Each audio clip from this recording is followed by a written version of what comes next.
পূর্ব ভারতের এক স্বর্গ রাজ্য সিকিম এবং তারই অনেক অংশ ইস্ট, ওয়েস্ট, নর্থ ও সাউথ। আগেও বলেছি আর এখনো বলছি, সিকিম একবারে ঘোরা সম্ভব নয়। তাই আজকে আমরা সিকিমের যেই দিকটি নিয়ে আপনাদের সাথে কথা বলবো সেটি হলো ইস্ট সিকিম। আমি আপনাদের সঙ্গে সিকিমের যে 4টি দিক সম্পর্কে বললাম তার মধ্যে অন্যতম হলো এই ইস্ট সিকিম, এবং ইস্ট সিকিমের জুলুক হলো আরও একটি অন্যতম ট্যুরিস্ট প্যালেস। তাই চলুন আজ আমরা এই ভিডিওতে জেনে নিই ইস্ট সিকিমের জুলুকের সম্পর্কে। আমরা দেখব কিভাবে আপনি জুলুক পৌঁছাবেন, কোথায় থাকবেন, খরচই বা কত, ইত্যাদি ইত্যাদি। তাই ভিডিওটি অবশ্যই শেষ অবধি দেখুন। ভিডিও ভালো লাগলে লাইক করবেন, কমেন্ট করতে ভুলবেন না, আর কমেন্ট বক্সে আমাকে অবশ্যই জানাবেন আপনি কবে জুলুকের উদ্দেশ্যে রওনা দিচ্ছেন। চলুন দেরি না করে শুরু করা যাক। জুলুক সিল্ক রাইড ভ্রমণ মোটামুটি 3 নাইট 4 ডেজের হয়ে থাকে। 1st night Silerygaon, 2nd night Zuluk ও 3rd নাইট নাথাং ভ্যালি হয়ে থাকে।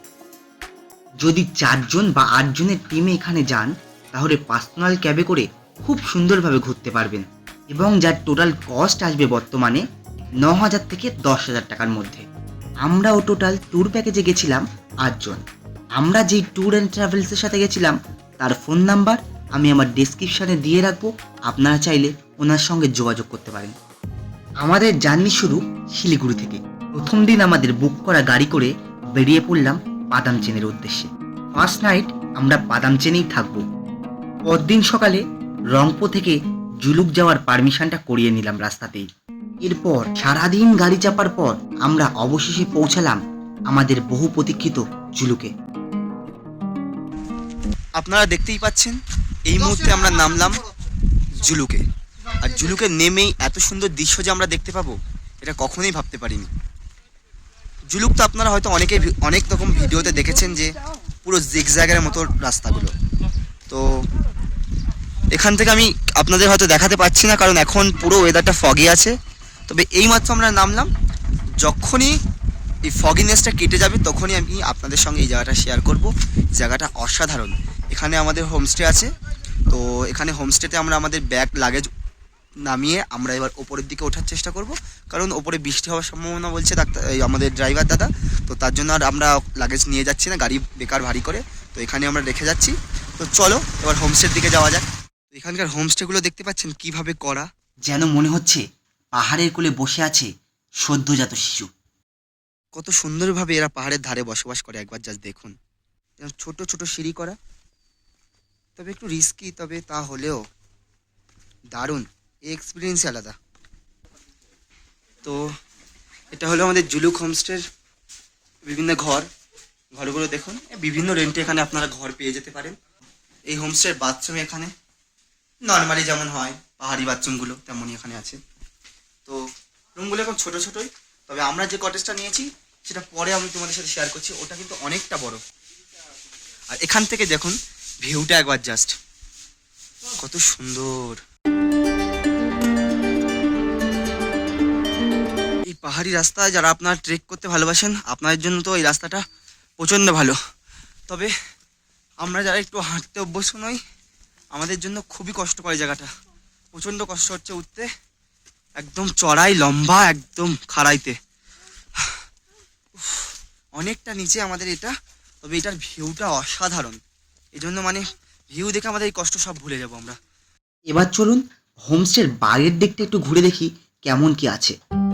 তোমরা তো দেখলে আমরা নেমে গেছি জুলুকে।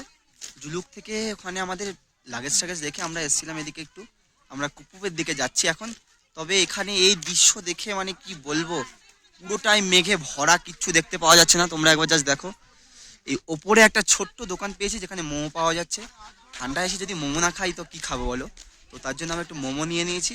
তো এখানে অনেকগুলো রাইডাররাও আছে, ওরা প্রচণ্ডভাবে ভালোভাবে ঘুরছে। তো ওনারা বললো যে এখানে কি বরফ নেই, ওর জন্য মনটা খারাপ হয়ে গেল। তো কিছু করার নেই, এবার দেখি মোমোটা টেস্ট করে দেখি কেমন কি হয়। মোমোটা এখানকার অবশ্যই ভালো হবে, তার সাথে একটু কফিও নিয়ে নিয়েছি।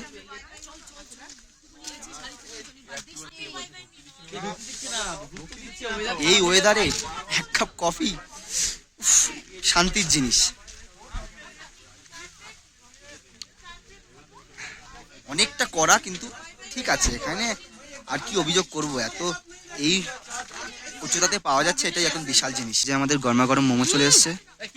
মোমোটা ছোট ছোট হলেও কিন্তু খেতে কেমন না এমা কেমন দাদা এই ভাই, খুব সুন্দর না?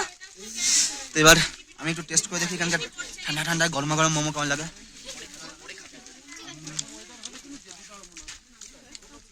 বিশাল দারুণ।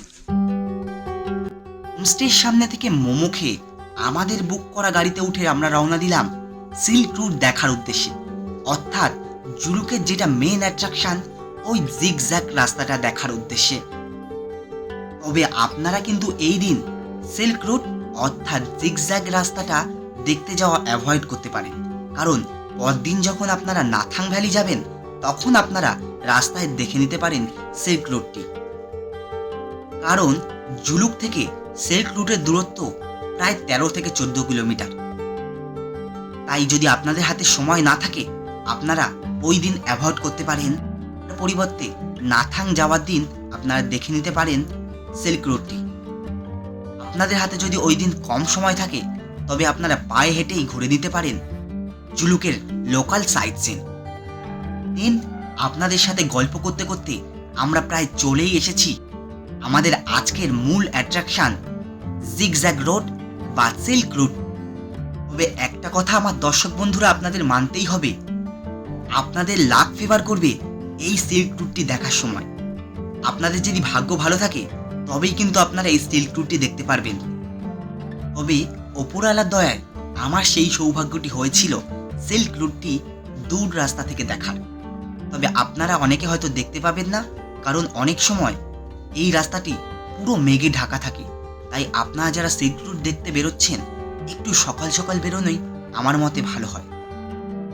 আর একটি গুরুত্বপূর্ণ কথা আপনাদের বলবো, আপনারা যারা সিল্ক রুট ঘোরার পরিকল্পনা করছেন আর জুলুক সম্পূর্ণভাবে উপভোগ করার পরিকল্পনায় আছেন, তারা কিন্তু একদম কনকনে শীতে জুলুক আসার পরিকল্পনা করবেন না, তাহলে আপনাদের আশাই বৃথা হয়ে যাবে।